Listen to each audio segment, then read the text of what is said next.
We the People, for a country that was created by consolidating hundreds of princely states, why is it that in 2013 there is such a push for newer and newer states? The creation or the announcement of the creation of Telangana has once again triggered a fierce debate around whether it is politics and electoral compulsions that are now driving the demands and the agitations for newer states, or whether a country as large and diverse as India, in fact, needs smaller units of governance. On We the People today, we ask whether the agitations for smaller and newer states is actually a dangerous trend that is encouraging regional separatism, or is it a healthy trend that will in fact make governance more efficient and the federal nature of India stronger? Let me start with you, Manishankar Iyer. There are many who believe that the Congress that could not take a decision on Telangana for 9 long years, to do so now is in fact something that was born from electoral calculations that with losing Jagan Reddy, the Congress was left with no choice but to hope that the TRS and the Congress in an alliance could help it electorally. Now, the Congress is perfectly entitled as a political party to make its political calculations, but should this be the basis for the announcement of a new state? Is it the basis? That's an assumption that is being widely made by those who don't like the Congress. But why the timing? The timing is what gives rise to the speculation.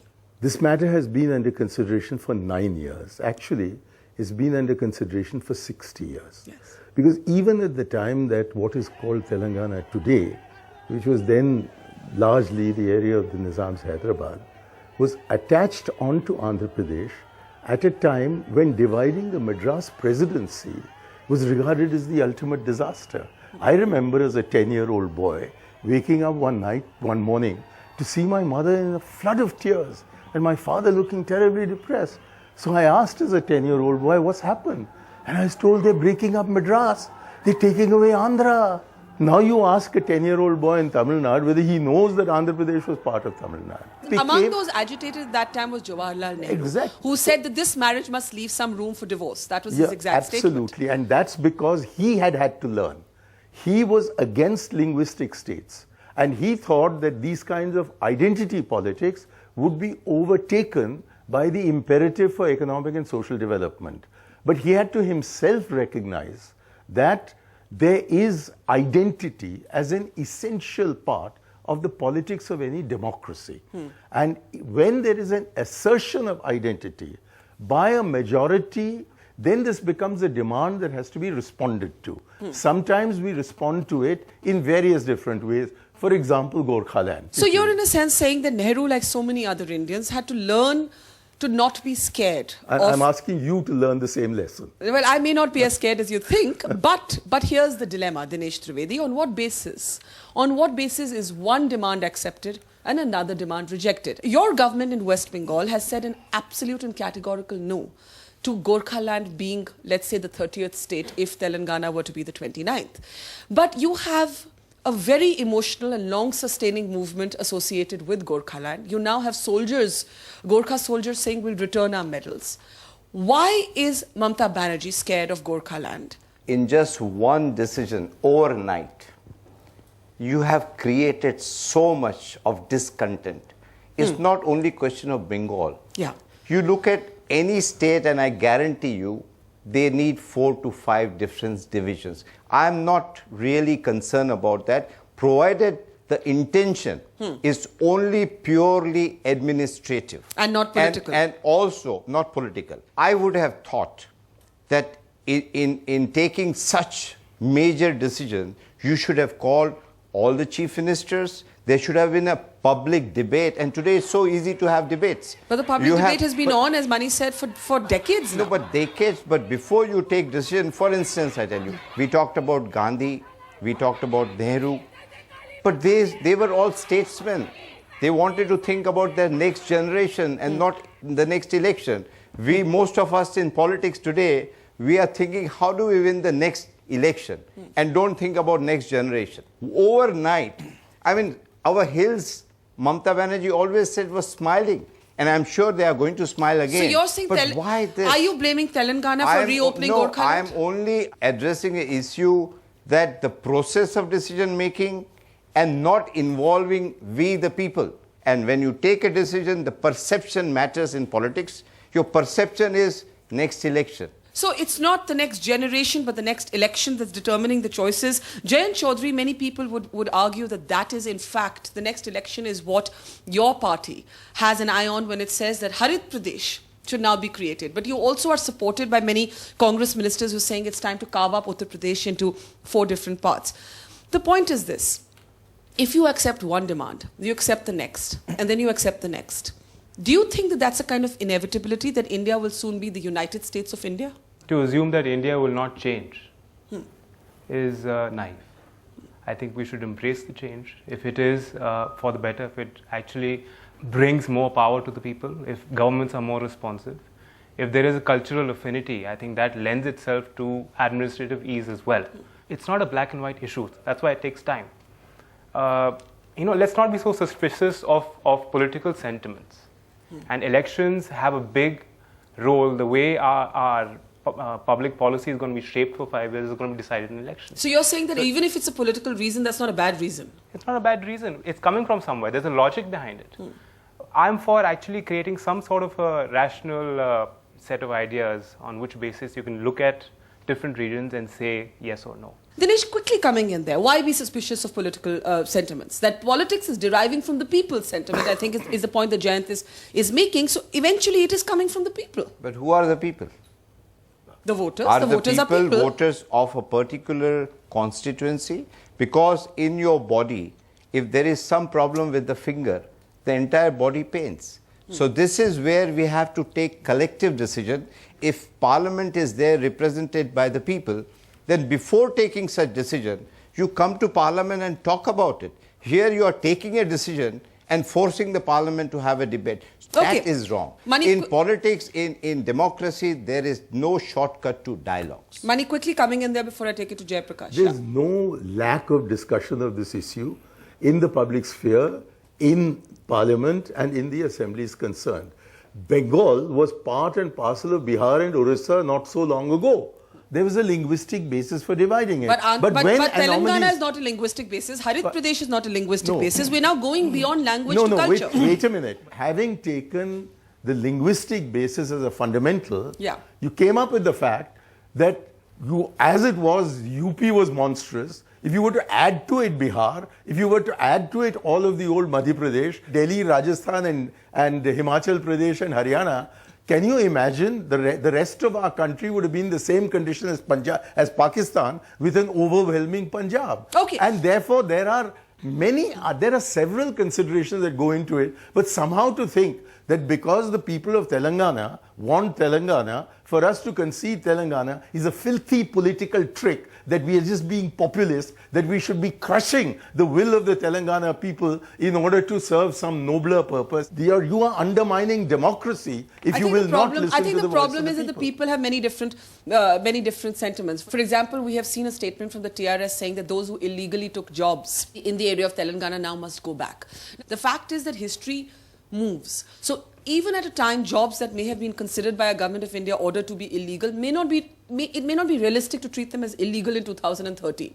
But these are the kind of statements that create a fear that the creation of new states is not simply an acknowledgement of aspirations or regional imbalances, that instead of making our borders irrelevant, you are making borders more and more relevant. That is the fear about new states. Burkha, you hit the nail on the head. Jayant talked about change and we all want change, but what kind of change? I think we have to reimagine India. There's no question of perpetuating status quo, but when status quo served us reasonably well, one of the most fractious, one of the most diverse, one of the most complex multilingual nations on earth, has built a remarkable federalism, the only country on earth in the past 60 years to build a very mature federalism, particularly in the past 25 years when people are lamenting decline of leadership in the country. And when you are upsetting that, there's nothing wrong in upsetting that. Make sure something better emerges and make sure there's a consensus across all the stakeholders. Europe, after all, has several nations. But many of us, we don't even care once we land in one European country whether you have visa elsewhere or not. We just go across. Now, but if you create these political and administrative boundaries to become economic and social barriers, therein lies the tragedy. Unfortunately, much of the impulse in these debates and discussions and agitations and movements is primordial. It is that the other is the cause of all my problems. If the other is thrown out, if I am on my own, everything is solved. It's a very dangerous thing in modern world, let alone India. Jayant, can you come in briefly? As a young politician, we'd expect you to have a more sort of contemporary sense of the border being irrelevant. The fact of the matter is that does this new state movement create or enhance the sense of the other? The thing is, we are not one homogeneous people, as much as we'd like to believe. But Yes, we are one people. we are one people. We're one country. We're proud of it. We've had long democratic traditions. No one's questioning the national identity. It's not going to break up the national fiber or the fabric if we create smaller states. And in fact, in an age where you're talking about GST, you're talking about perhaps making trade amongst the states, between the states, easier, you have to account for intra-state differences, regional imbalances. What's the way you're going to resolve those issues? There are people, in different regions that have been raising questions repeatedly that where is our share? At the end of the day, what matters is the intention.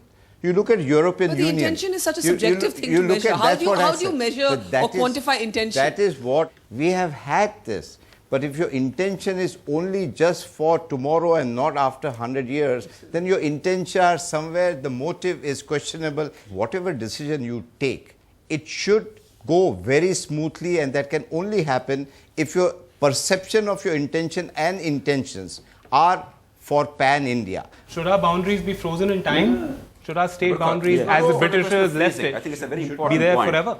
You cannot have a situation where one region burns today, the other region burns tomorrow. Correct. That means there is a terrible bung. This is exactly a case study of how not to manage India and Indian There is states. some problem with The problem management is not of the about country. creating new states. It's about how not to create new states. The kind of Would he the method want adopted. me to accuse him of not conceding Gorkhaland, because if he did, then the Trinamool Congress will lose the next election? The fact is that in a democracy, you have to listen to the people. So therefore, this idea, the politicization, is like mass murder. That's rubbish. We have to concede that if there's a concentration of people who wish to go in one direction, the best way of keeping them in the country is to concede their subnational. Okay, that's a very interesting But point. suddenly, just One second. 3 months before the elections. Professor Neera Chandok, Can't So stop but the working. decision would have been right if we'd taken it 3 years ago. One second, one second, one The second, one new second. government is coming, let the new government, whoever it is, decide. It is not You coming, see- incidentally. You're living in a dream world. Okay, it's one the minute, same one government. minute. Professor Neera Chandok, to pick up on what Mani just said, that to contain what could become, in fact, separatist sentiments vis-a-vis the country, that's what you said. This is a way... Diversity is the Yeah. basis of our unity. If you don't accept our diversity, you will reduce our unity. And if diversity involves the creation of a 29th what you're state, saying. and you have succeeded in surviving I've got what from you're saying. 8 Let us speak now. provinces to 28 states, I don't know why really we are spending our Sunday in this way. Neera Chandok, the more serious question is this, that is this something we need to worry about? And the only worry that strikes me is when you hear statements about these were our jobs, give them back to us. In many ways, this insider-outsider debate, for example, is already taking place in Mumbai. You have the whole fight between the people, the politicians who say that the local should get the job and the outsider should not. Are we encouraging an insider-outsider sentiment within the borders of India? In principle, there is nothing wrong with a multiplicity of new states. The worry is that I think this decision on Telangana is politically imprudent. It's botched up. There should be a procedure for deciding which among the various contending demands should be heard and why. When the first States Reorganization Commission was set up, there were 152,000 applications in front of it for or against linguistic states. And yet the decision was very clear: wherever there is a linguistic majority in a particular state, that should be given statehood, exception of Punjab and Maharashtra, which was subsequently partitioned. In the second round of state formation, there was a very definite idea that the people of the Northeast, both identity as well as underdevelopment, should be given states of their own, and Assam was carved up. Now, in the third round of state formation, which actually begins in 2000, with Chhattisgarh, Jharkhand and Uttarakhand, nobody knew why these had been given statehood. I mean, it was not transparent, it was not clear. Similarly with Telangana, why Telangana, why not Vidarbha? If you talk of development and underdevelopment, Vidarbha probably has a claim, because all reports have shown Telangana is no longer underdeveloped. It was when the original left movement broke out. Now, it seems to me, instead of setting up a States Reorganization Commission that will actually work out the criteria on which states should be created, we are going by this entire fictional notion of the people. You know, the distinguished British jurist Ivor Jennings said, it is ridiculous to say let the people decide. Before the people decide, somebody has to decide who the people are. Who are the people? Telangana, Andhra Pradesh, South India, India. And if, as Mr. Manishankar Iyer said, it's a question of diversity, then why not restore regional autonomy to Jammu and Kashmir or to the northeast? I mean, why Telangana, which is far more homogeneous with the surrounding nations than, you know.